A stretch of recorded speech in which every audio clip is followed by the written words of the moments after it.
저는 어렸을 때부터 부유한 가정에서 자랐습니다. 부유한 가정이었지만 부모님은 항상 사람은 돈을 버는 것보다 어디에 쓰느냐가 중요하다고 하셨어요. 그래서인지 부유한 가정이라고 해도 돈을 막 쓰지 않고 어렸을 때부터 저축하는 습관을 가지고 있었습니다. 그리고 중요한 자리에 입을 옷이나 장신구는 항상 인터넷에서 저렴하게 파는 옷들을 즐겨 입었습니다. 성인이 되고 난 뒤 부모님은 저에게 조금의 지원을 해주시기는 했지만 아르바이트를 해서 용돈 벌고 생활을 했어요. 나중에 친구들에게 들어보니 일을 너무 열심히 하길래 제가 잘 사는 집의 자식인지 상상조차 하지 못했다고 하더군요. 그렇게 대학 생활을 마치고 졸업 선물로 부모님은 조그마한 건물을 한 채 주셨습니다. 거기에서 들어오는 수입만으로도 충분하긴 했지만 경험을 쌓고 싶었어요. 원래 부모님은 제가 졸업하자마자 사업을 이어받아서 하기를 원하셔서 회사 생활은 제가 생각한 것보다 어렵진 않았는데 사람들의 비위를 맞춰가는 것은 참 힘들었습니다. 그렇게 사회생활에 지칠 때 제가 기댈 수 있도록 어깨를 빌려준 남편을 만나게 되었습니다. 그 덕분에 저는 버틸 수 있었죠. 그래서 그 시기를 버티고 저는 아빠의 사업을 이어받기 위해 다니던 직장을 그만두고 홍보를 하기 시작했어요. 하지만 남편의 이런 모습이나 주위 사람들은 모두 거짓이라는 것을 알게 되었네요. 남편은 원래 아는 동생의 소개로 만나게 되었습니다. 원래 소개팅 자리를 싫어해서 잘 나가지 않는데 아는 동생이 너무 간절하게 부탁을 하길래 어쩔 수 없이 나간 자리였습니다. 첫 만남 때 알게 된 사실은 작은 레스토랑을 열어 운영하고 있는 가게 사장이 반듯하게 생긴 사람이었습니다.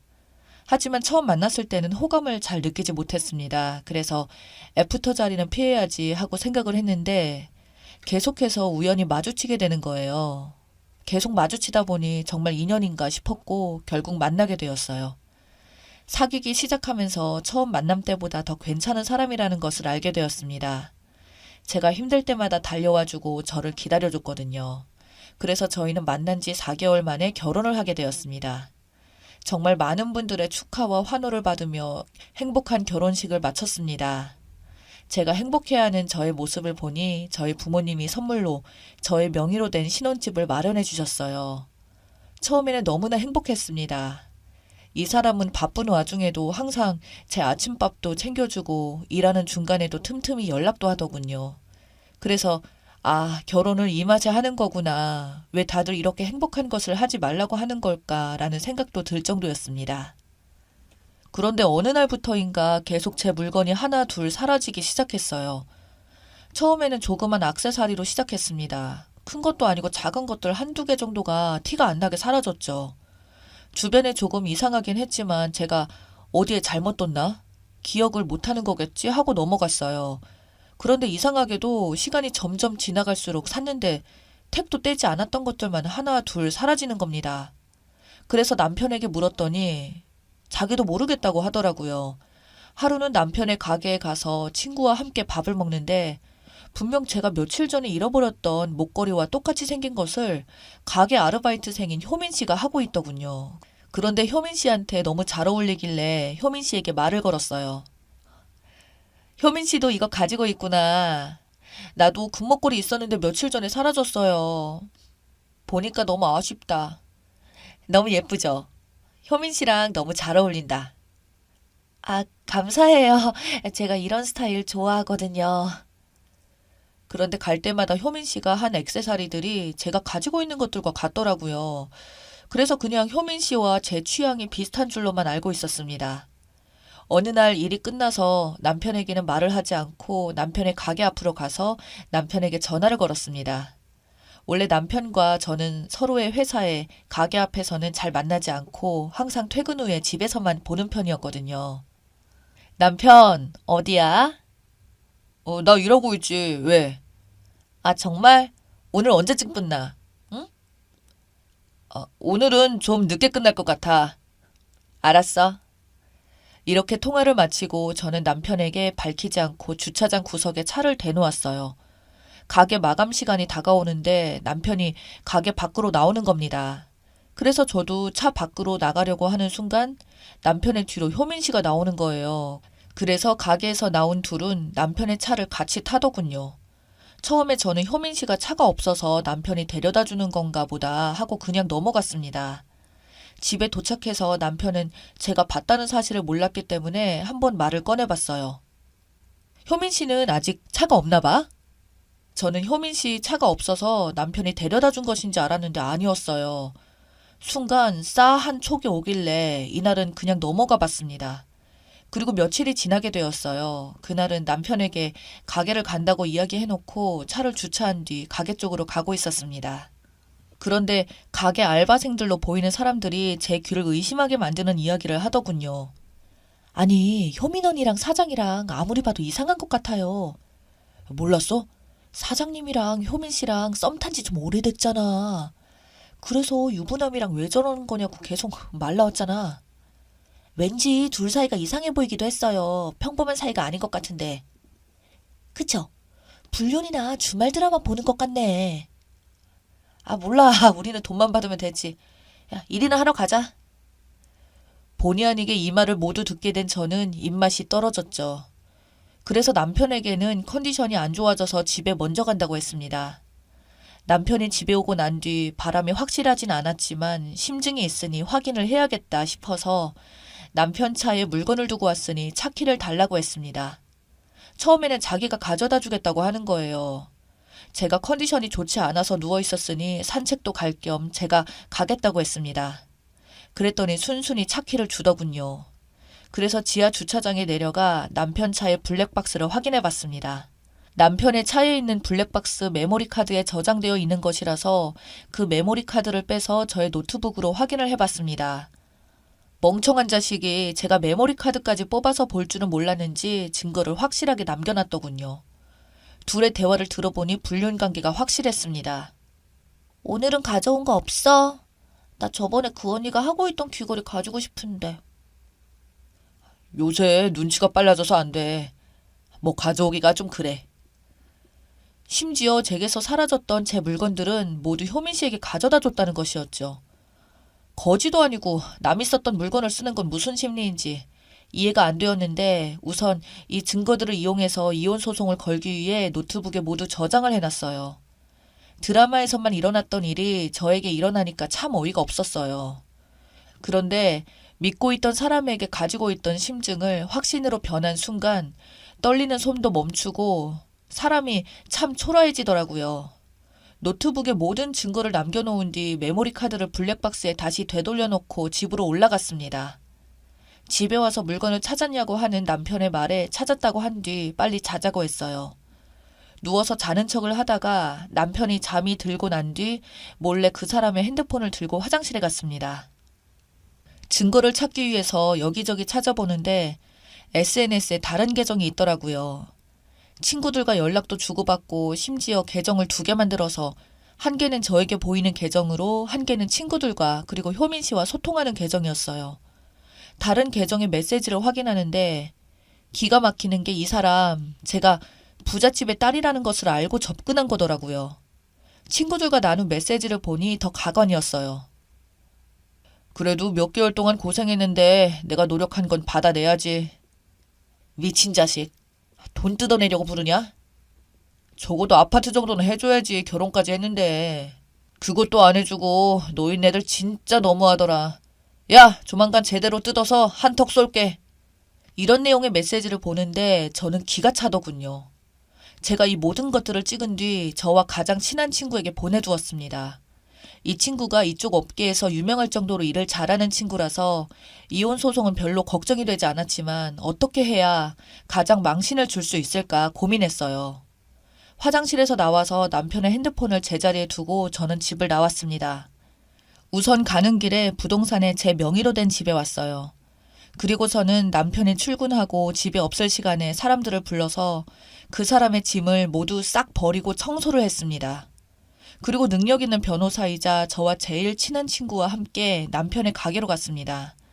사람이 많은 타임이라서 그런지 제가 온 것을 눈치채지 못하더라고요. 무슨 운명의 장난인지 하필 저희 테이블에 주문을 받은 게 효민 씨여서 그날도 훔친 제 목걸이를 차고 있더군요. 그래서 제가 서빙을 하는 효민 씨 목에 있는 목걸이를 손으로 잡아 뜯었습니다. 그랬더니 여우 같은 여자가 당황해 하더라고요. 왜 당황하고 그래?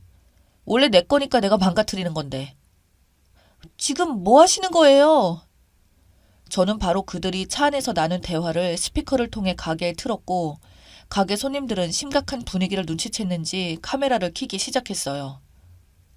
왜? 평생 모를 줄 알았어? 내가 하던 액세서리 끼니까 걸리지. 거지도 아니고 남이 하던 걸 가져가서 뭐하니? 말이 조금 심하시네요? 갖고 싶음 차라리 새 것으로 달라고 하지. 아, 중고를 좋아해서 와이프 있는 남자랑 만나는 거구나. 요리를 하고 있던 남편도 가게 분위기가 이상해진 걸 느꼈는지 밖으로 나오더니 저와 효민 씨가 싸우는 것을 보고 깜짝 놀라더군요. 여기서 말고 나가서 얘기하죠. 얍삽한 놈이 분위기 파악하고 눈치챘는지 바로 나가서 이야기하자는 이야기를 하더군요. 여기 있는 두 짐승 같은 자식들이 불륜을 저질렀습니다. 짐승이 요리하는 음식 드시고 싶으면 계속 이 가게로 오세요. 그리고 넌 이제 나랑 끝이야. 라고 하고 제 친구와 함께 그 가게를 나왔습니다. 무슨 생각인지 남편은 저희를 따라 나와 효민 씨와 자신의 가게에서 사과를 하라는 겁니다. 너 진짜 미친 자식이구나. 개념도 적당히 없어야지. 사람을 돈으로만 보는 게 정상이라고 생각하니? 그 거지 같은 것이랑 평생 이 가게 운영하면서 불행하길 바래. 여기서 한 발자국 더 다가오면 그때는 너랑 법정 싸움 오래 갈 거야. 돈이 없으면 머리라도 제대로 굴리던가. 멍청하다고 생각했는데 욕을 막 하더군요.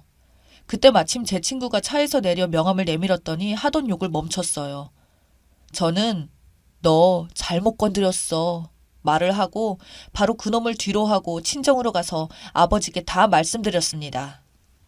아버지가 나서시자 이놈이 머리가 돌아갔는지 더 이상 연락도 하지 않고 순순히 이혼을 해주더군요. 나중에 들은 소식으로는 남편의 가게는 그렇게 소문이 날 대로 나서 망한 지 오래되었다고 해요.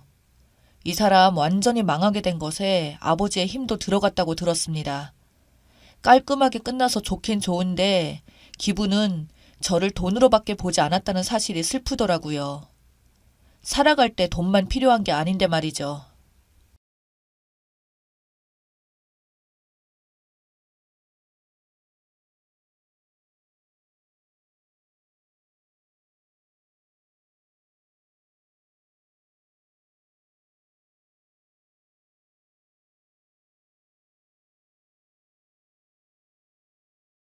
저는 본래 그다지 정의로운 성격도 아니지만 그렇다고 불편한 걸 좋아하고 견디는 성격도 아니에요. 살다가 도저히 이건 못 볼 꼴이다 싶으면 선을 긋기는 하는 편인데요. 딱 저희 동서들 간의 관계가 그래서 참 힘들더라고요. 시어머니와의 관계도 힘든데 거기다가 위아래로 동서들까지 신경 써야 하니 정말 괴로웠어요. 이래서 아들 부잣집에는 시집 가는 거 아니라고 하나 봅니다. 저희 남편은 정말 딸 하나도 없이 아들만 오형제예요. 제가 우스갯소리로 독수리 오형제라고 놀리긴 했지만 시간이 지나면 지날수록 이런 시스템은 정말이지 적응이 안 되더라고요. 저는 이 집에서 셋째 며느리이고 제가 막내 동서이다 보니 위에 있는 손윗 동서들 비위 맞추느라 보통 고생한 게 아니었어요. 두 분 다 얼마나 예민하고 기싸움이 심한지 막내로 들어온 저를 어떻게든 쟁취하려고 엄청 용 쓰시더라고요. 제가 그나마 양쪽에 잘 하려고 하다 보니 조금씩 무뎌지긴 했었어요. 그렇게 막내 자리를 지키고 있을 무렵 이후 넷째, 다섯째 소련님들이 의도치 않게 같은 해에 결혼을 하게 됐어요. 아버님 없이 홀로 살아오신 어머니껜 정말 경사 중의 경사였는데요. 그래서 툭하면 가족들 다 모여서 밥을 먹기도 했고 여행을 가자면서 활발하게 약속을 잡기도 했고요. 저도 동서들이 들어왔으니 성향이 궁금하기도 하고 다소 센 성격이신 손윗 동서들을 생각하니 몇 번은 얼굴 마주보며 서로 파악하는 게 필요하긴 하겠더라고요. 아예 얼굴을 잘 안 보는 집안도 아니고 저희 시댁은 너무 많이 봐서 탈인 집이니까요. 그래서 한번 어머니 댁에서 다들 만났는데 아무래도 상견례 때 한 번씩 보고 결혼식 때도 보고 신혼여행 이후 인사 왔을 때도 보긴 했어요. 그때 제가 느낀 건 넷째 동서는 좀 무뚝뚝하고 말주변도 없는 타입이고 무슨 생각을 하는지 잘 알 수 없는 성격이더라고요. 그에 반해 막내 동서는 엄청 삭삭하고 인사도 잘하고 활발하고 여기저기 붙어서 서글서글하게 구는 타입이라 확실히 어른들이 좋아하실 스타일이었는데요. 나이는 제일 어린데다가 애교도 많고 낯도 가리지 않으니 분위기를 편하게 해주더라고요.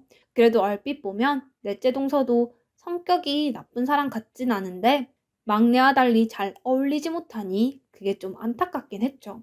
왠지 처음 시집 왔을 때 손윗 동서들이 어려웠고 시어머니와 며느리 관계 같은 것도 잘 몰라서 헤매기만 하던 제 모습이 떠오르더라고요. 저런 타입이 처음에 마음을 잘 먹지 않으면 계속 겉돌고 힘들어질 텐데 싶어서 약간은 마음이 갔어요. 그런데 역시나 제 예상대로 상황이 흘러가더라고요. 저희 손윗 동서들은 눈치가 엄청 빠른 분들이고 본인 입맛에 맞게 빨리빨리 움직이지 않으면 금세 머릿속으로 판단을 내려버리는 분들이에요.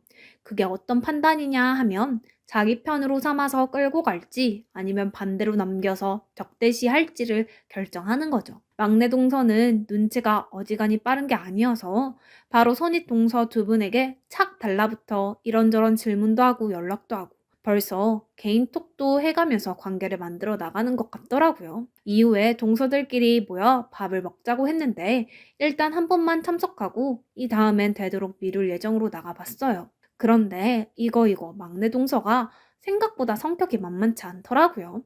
여자들끼리만 만나서 밥 먹는데도 연신 먹는 것들을 챙겨가며 말을 걸어대는데 소은이 동서분들은 본인들을 깍듯하게 챙기는 막내 동서가 엄청나게 마음에 든 눈치였지만 하긴 저에게도 여간 친근하게 대하는 게 아니다 보니 싫진 않더라고요. 이것 좀 드셔보세요. 이렇게 드시면 정말 맛있어요.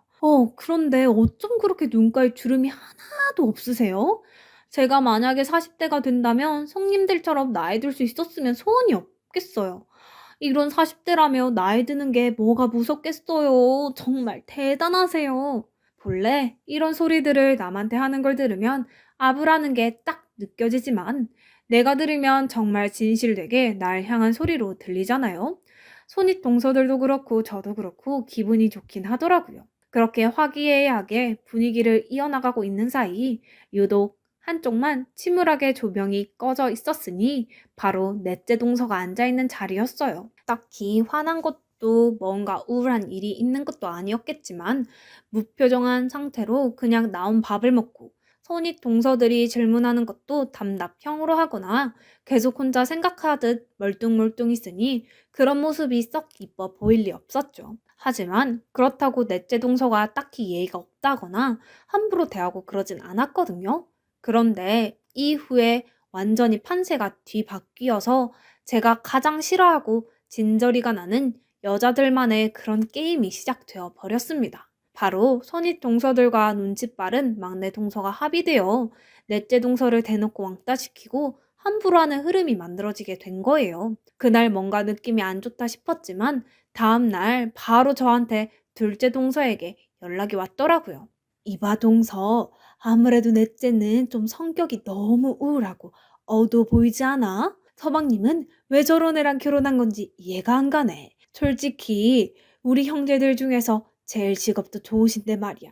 아, 친정이 좀 잘 산다 그랬나? 아, 그래서 그런지 멀뚱하게서 시키는 말이나 대답하고 앉아있고 완전히 우리 무시하는 거지 뭐야 그게. 그에 비해 막내 동서는 얼마나 수더분하고 착해? 아, 저는 그렇게 부침성 좋고 싹싹한 요즘 20대는 처음 본 것 같아요. 자기도 그렇게 생각하네? 다짜고짜 저렇게 험담부터 하는 모습이 솔직히 좀 한심하면서도 저 역시 막내 동서가 너무 무뚝뚝한 모습이 약간 신경이 쓰이긴 했어요. 일단은 이 흐름에 당장 들어갈 순 없고 그냥 대충 선입 동서들에게 맞장구를 쳐드리면서 지켜보기만 했는데요. 글쎄 생각지도 못했던 막내 동서가 모습을 드러내기 시작하더라고요. 둘이 나이는 동갑인 걸로 알고 있고 같은 해에 결혼했는데 그래서 더 만만하게 보는 것일까요? 셋째 동서를 빼고 기어코 손윗 동서들이 만들어버린 단톡방이 있는데요. 거기서 막내 동서도 저 역시 같은 뜻인 줄 알았는데 어마어마하게 자기 손윗 동서인 넷째 동서에 대한 헌담을 하더라고요. 아무리 더위의 동서들이 힘이 세고 이런 분위기를 만들어 놨다지만 엄연히 막내에게 있어 넷째 동서는 손이 사람이잖아요. 그런데 정말 말하는 거 하나하나가 어이가 없고 무례하게 느껴지더라고요. 형님들, 사실 저도 넷째 형님이 좀 이상하다고 느끼긴 했거든요. 저번에 다들 얘기하고 있는데 계속 뾰루퉁하고 입도 삐죽거리는 것 같고요. 제가 동갑이니까 그래도 편하게 잘 지내고 싶어서 말 걸었는데 그때 아주버님이 아무리 그래도 손윗 사람인데 거리를 좀 지키면서 대뜸 말씀하셨어요. 아, 저 그때 너무 무안해서 속상하더라고요. 원래 아주버님이 예를 많이 따지시는 분인가요? 막내 동서가 말하니 상황을 저도 잘 모르긴 하지만 제가 아는 넷째 서방님은 별로 이렇다 저렇다 말이 없으신 분이에요. 그래서 듣고 좀 놀라기도 했고요. 그렇다면 정말 막내 동서가 뭔가 신뢰한 게 아닌가 혼자 생각하고 있었어요. 그런데 글쎄 아주버님 성향도 잘 모르면서 이유 내뱉은 막내 동서의 말은 선을 약간 넘었더라고요. 제가 볼 땐 넷째 형님이 아주버님한테 제 험담을 하신 것 같아요. 제가 말 걸어도 표정이 계속 안 좋고 나중에 집 갈 때 인사하려고 했는데 그때 아주버님이 저보고 뭐라고 하셨거든요. 아, 너무 마음이 안 좋았지만 이런 얘기를 저희 남편한테 하면 형제끼리 다투게 될까 봐 걱정스러워서요. 솔직히 이것만으로 뭐가 어떻다 상상 정도야 하겠지만 확실한 건 아니잖아요. 막내 동서가 어떤 식으로 편하게 넷째 동서에게 말을 꺼내려는지도 정확히 모르겠고요. 그런데 그런 혼담을 했을 거라는 둥 본인 남편에게 말하기 신경 쓰인다면서 여기 손윗 동서들과 저에게 말하는 건 괜찮은 건지 정말 알다가도 모르겠더라고요. 형님들은 그저 자기들한테 싹싹하게 구는 막내 동서 말만 들어줘가며 맞장구를 치는데 진짜 우습지가 않았어요. 속상했을 테니 우리들이 잘해주겠다며 불편한 거 있으면 대신 혼내주겠다고 하는데 거기서 막내 동서는 계속 본인 얘기만 하고 넷째 동서 한탄만 하더라고요. 이런 분위기가 점점 거북해지기 시작했고 한 사람만 빼고 의도적으로 왕따시키는 그 단톡방에 계속 머무르기도 좀 그렇더라고요. 게다가 셋이서 늘 붙어서 맨날 늘어놓는 화제는 정말 한심하기 그지 없었어요. 처음엔 넷째 동서 얘기로 시작해놓고서는 부부싸움 얘기이며 어머니 험담이며 서로 자랑을 했다가 또 누가 너무 자랑하는 것 같으면 은근히 깎아내리기도 하고요. 저는 바쁘다며 단톡방 알림을 꺼놓고 대꾸도 어쩌다 한 번만 했지만 갈수록 이 단톡방이 너무 바보처럼 느껴지더라고요. 게다가 어머니께서 국수를 먹자며 집으로 부르셨던 날 다 같이 모였는데 그날은 넷째 동서가 안쓰러울 지경이었어요. 막내 동서가 아예 대놓고 넷째 동서를 무시하더라고요. 형님, 거기 국그릇 다 갖고 나오세요. 거기 안쪽에 있잖아요. 제 말 뭔지 못 알아들으시겠어요? 아, 우리 형님 손 참 많이 가는 분이네. 이래놓고 또 아주버님한테 일러 바치면 저 서운해요. 옆에서 그릇을 꺼내던 제가 오히려 놀라서 둘을 쳐다볼 지경이었는데 넷째 동서는 굳은 얼굴로 우뚝 서 있기만 하더라고요. 보다가 좀 안 됐다 싶어서 제가 대신 자리를 알려주고 꺼내주긴 했는데 막내 동서는 왜 도와주냐는 표정으로 저를 의아하게 쳐다보더군요. 진짜 이게 보통이 아니네 싶어서 꿋꿋이 그냥 옆에서 챙겨 주었어요. 나중에 국수하고 부침개며 고기를 구워서 다 같이 먹는데도 셋이서 돌아가면서 얼마나 넷째 동서를 불러대고 시켜대는지 밥을 못 먹게 하더라고요. 제가 대신 간다고 해도 앉아 있으라고 하고 막내 동서까지 은근히 둘이 설거지를 하는 중에 계속 넷째 동서를 일 시키는 게 보였어요. 생각할수록 이런 어이없는 왕따 노름이 너무 싫었고 나이들은 허투루 먹은 건가 싶어 다 짜증이 나더라고요. 결국 며칠 지나 저는 최근 맞벌이를 시작해서 바쁘다는 핑계로 넷째 동서만 따돌리고 모여있던 단톡방을 나오게 되었어요. 이후로 명절이 되어 또 모였는데 저 없이도 얼마나 활발하게 그 방에서 영양가 없는 욕이나 하면서 잘 어울려 다녔는지 손윗 동서들과 막내 동서는 아주 돈독한 관계가 되었더라고요. 넷째 동서는 이제 시댁에 오는 게 정말 고문처럼 느껴지겠다 싶을 정도였죠. 현관에 들어서는 순간부터 인사를 제대로 안 한다. 얼굴이 죽상인데 저래서 아주버님이 장가간 맛이 나겠냐? 애는 왜 안 생기냐부터 시작해서 돌아가면서 청문회를 열듯 하더라고요. 안 그래도 여기 올 때마다 힘들어하고 있는데 이날은 진짜 저러다 못 버티겠다 싶어서 집으로 돌아가는 길에 제가 따로 넷째 동서에게 연락했어요. 저희 남편에게도 그리고 넷째 서방님에게도 동의를 구하고 따로 잠깐 차라도 마시자며 서울 올라가는 길 중간에서 만났는데요. 여자들끼리 할 얘기가 있다며 불러서 제가 간단하게 빵과 차를 샀는데 여전히 넷째 동서의 얼굴은 좋지 않더라고요. 일단 제가 보자고 하니 이렇게 보긴 했지만 조금씩 말을 건네면서 이야기 나누다 보니까 넷째 동서도 상당히 할 말이 많았던 것 같아요. 매번 반응도 말도 무엇도 없어서 무슨 생각하는지 몰랐는데 이때 얘기를 나눠보니까 많은 걸 속에 담고 겉으로 표현하지 않았을 뿐이더라고요. 사람이니 당연히 느끼는 바가 있고 그걸 얼마나 티내냐 마냐의 차이였던 것 같아요. 한참 제가 이런저런 얘기를 하다 보니 늦게나마 자기 속을 풀어놓는데 제가 넷째 동서였다면 정말 어떻게 버텼을까 싶어 말이 안 나오더라고요. 본인도 스스로 눈치가 없고 늘 수동적으로 살아와서 이런 관계가 힘들었지만 결혼하고 이렇게 힘들게 돌아가며 조리돌림을 당할 줄은 몰랐다고 괴로워했어요. 이야기를 파고들다 좀 더 깊게 가다 보니 이전에 넷째 서방님이 막내 동서에게 한마디 한 것도 다 이유가 있더라고요. 막내 동서 말로는 자기는 친근하게 지내보려고 말 걸었는데 대뜸 아주버님이 나중에 화를 냈다고 했거든요. 알고 보니 그때 막내 동서가 우리에게 말 안 했지만 넷째 동서에게 다짜고짜 반말로 말을 걸었다는 거예요. 넌 나랑 동갑이니 우리끼리는 호칭 같은 거 하지 말고 그냥 편하게 야 하면서 지내자 라고 했다더군요. 그 말에 넷째 동서는 당장 어떻게 반응해야 할지 몰랐던 것 같고 그때 역시 멀뚱멀뚱하게 있었나 봐요.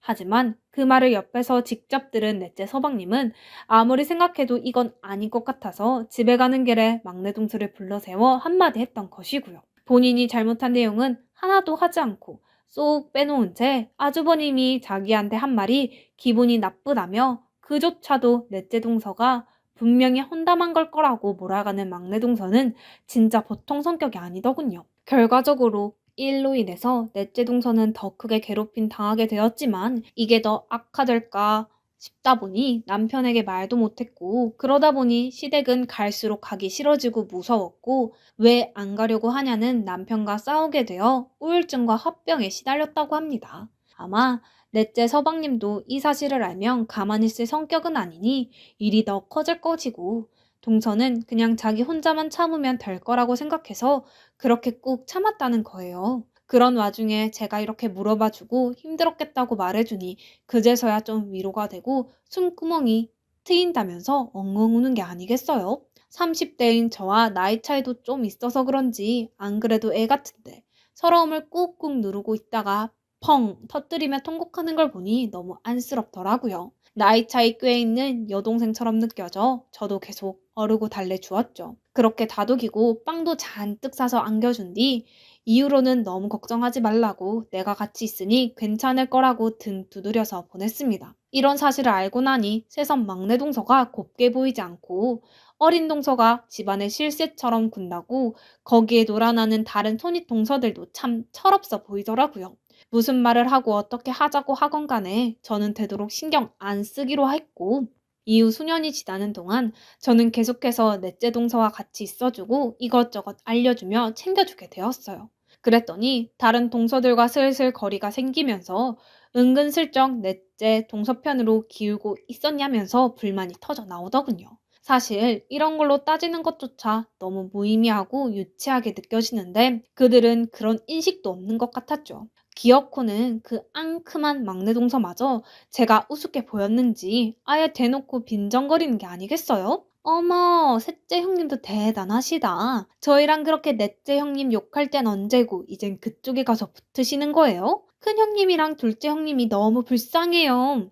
이런 말을 해대는 막내 동서를 보니 왜 넷째 동서가 시댁에 오면 손윗 동서들보다 자기보다 아랫사람인 막내를 그렇게 무서워했는지 알겠더라고요. 아무튼 손윗 동서들은 저보고 정신 차리라며 다 같이 좋게 좋게 지내자고 하더군요. 그런데 그 잘 지내자는 말들도 결국 지들과 똑같이 따돌림이나 해가며 우리끼리 돈독하게 지내자는 건데 저는 그런 흐름에 다시 낄 생각이 없었죠. 막내 동서도 너무 괘씸했고요. 몇 번 다시 사회를 붙여보자고 노력하는 움직임도 있었지만 어느새 그 세 명과 저와 넷째 동서 두 명의 관계로 완전히 팀이 갈라져 버렸어요. 아이들끼리 만나서 놀던 것들, 형제들끼리 만나는 모임도 그렇게 틀어져 버리게 되었고요. 저는 완전히 그 무리에서 배신자가 되었고 어쩌면 넷째 동서보다 더한 미움과 증오를 한 몸에 받게 된 채 무시당하게 되었어요. 저도 사람인지라 분하고 열받고 쫓아가서 싸우고 싶었지만 명절 때만 그럭저럭 잘 피하면 되도록 시댁 모임은 피해보자는 생각으로 견뎠어요. 그리고 도저히 참다 한데요. 남편에게 이런 일을 털어놓게 되었고요. 남편은 듣고 무척 놀랬고 제가 이런저런 이유로 인해 당분간 시댁 모임도 우리끼리 따로 어머니를 찾아뵙겠다 했더니 차마 그러지 말란 말을 못하더군요. 그렇게 저와 넷째 동서도 함께 다니며 그들과 별도로 움직이게 됐어요. 이후 1, 2년이 좀 지났는데 저는 믿을 수 없는 엄청난 빅뉴스를 듣게 되어 한동안 얼떨떨했죠. 앞서 말했던 시댁 일과는 전혀 별개로 제 개인적인 일인데요. 좋기도 하지만 금심도 그만큼 커지는 뉴스였답니다. 내용인즉슨 여러 가지 사정이 있어 청약을 걸어두었던 곳이 있었어요. 그러던 와중에 그렇게 기다리고 기다렸던 이름만 들어도 기분이 좋아지는 브랜드 아파트 당첨이 된 것입니다. 하지만 왜 좋은 일은 늘 애매하게 걸쳐서 오는 건지 딱 이때가 아니라 좀 더 빠른 시기에 소식이 있었다면 대출받아 들어가는 것도 어렵지 않았을 텐데 말이에요. 남편의 사업은 1년 전부터 꽤 위기였는데 갈수록 내리막길을 치며 결국 빚도 너무 많이 물게 되었고 더 이상 다른 곳에 대출을 얻을 수가 없는 상황이었죠. 애들 키우면서 그 브랜드 아파트의 평수나 환경, 주변 입지들을 생각하면 이렇게 힘든 저희에게 있어서 너무나도 담비 같은 환경이 되어줄 것이었는데 눈앞에 떡을 보고도 먹을 수 없는 지경이 되어버린 겁니다. 처음엔 좋은 소식이라고 생각했는데 뒤로 갈수록 차라리 안 되는 게 낫겠다. 이건 생고문도 아니고 오히려 힘든 우리의 요즘 사정을 더 각인시키는 것처럼 느껴져 괴로워지더라고요. 어디 돈을 빌려볼까 생각했지만 시댁이나 친정이나 썩 상황도 안 좋고 가뜩이나 시댁은 형제들끼리 사이가 나빠져 있는지라 이런 말들을 쉽게 꺼낼 수도 없었어요. 사실 좋았다고 해도 어디 말을 꺼내지는 않았겠지만요. 그래서 어쩔 수 없이 아파트 잔금을 치르기에 너무 무리였기에 어렵사리 당첨된 곳을 포기하기에 이르렀는데요. 남편도 그 사실을 알고 있으면서도 안 그래도 힘든 이때 이걸 받아들이자니 좀처럼 마음이 놓이지 않았나 봐요. 자기가 백방으로 좀 더 알아보겠다고 했지만 솔직히 기대되지 않았어요. 근 1년간 남편의 사업이 무너지면서 매번 그 소리만 해왔고 우린 경제적으로 너무나 많은 다툼을 해왔기 때문에 이 상황에서 이혼까지 안 간 게 어쩌면 다행이라고 볼 수 있었거든요. 자라나고 있는 애들을 보니 너무 한숨만 나오고 당장 저도 직장 다니고 있지만 대출은 조금 더 여유가 없다 보니 그저 눈물을 머금고 앞으로 또 어떻게 살아가야 할지 생각이 많아지게 되더라고요. 그런데 그날 저녁 오랜만에 그것도 아주 갑작스레 넷째 동서로부터 전화가 걸려왔어요. 사실 전화 받을 기분이 아니었지만 그래도 평소 자주 연락하지 않는 편이니 어쩔 수 없이 받게 되었는데요. 넷째 동서는 제가 전화를 바로 받자마자 용건부터 말하더라고요. 형님, 저희가 좀 빌려드릴게요. 이자 같은 건 생각하지 않으셔도 돼요. 평소에 그 딱딱 떨어지는 무뚝뚝한 톤으로 말하는데 내용이 너무 갑작스럽게 돈이었고 아무 말도 할 수가 없었어요. 무슨 돈을 어디서 무슨 얘기를 듣고서 저러는지 잠깐 이해가 안 돼요. 할 말을 고르고 있는데 바로 말을 하더라고요. 아주버님이 저희 남편에게 상담하러 오셨더라고요. 대출 어느 정도 필요하신지 들었으니 저희가 돈 마련해서 준비해 드릴게요. 넷째 동서는 정말 숨 쉴 틈도 없이 빠르게 이야기를 이어가더군요. 저도 그제서야 대화에 끼어 말을 꺼냈어요. 아니 동서 잠깐, 그게 무슨 얘기야? 그게 얼마인 줄 알고 동서네가 빌려준다고 하는 거야. 저기 말은 고마운데 나도 마음 같아선 빌리고 싶은데 우리 당분간 아니 10년이 지나도 그 돈 쉽게 못 갚아. 이런 얘기 우리 하지 말자. 일단 말은 정말 고마워. 얼떨떨 하면서도 이런 사정을 다 오픈하게 되니 너무 비참하게 느껴지기도 하고 저한테 상의 없이 가서 이런 집안의 경제적인 이야기를 탈탈 털어버린 남편도 원망스러웠어요. 동서랑 얼른 전화를 끝내고 남편에게 전화해서 난리치려는데 넷째 동서가 바로 말을 끊고 들어왔어요. 형님, 그럼 30년으로 할게요. 그 안에 걸쳐서 여유 되시는 대로 갚아주세요. 물론 큰돈이긴 하지만 저희는 그 돈 당분간 없다고 죽을 정도는 아니거든요. 저희 걱정은 안 하셔도 돼요. 여기까지 얘기를 듣고 있자니 저는 깊은 한숨을 토해내며 그대로 바닥에 주저앉게 되더군요. 무슨 반응을 하면 좋을지 몰랐어요.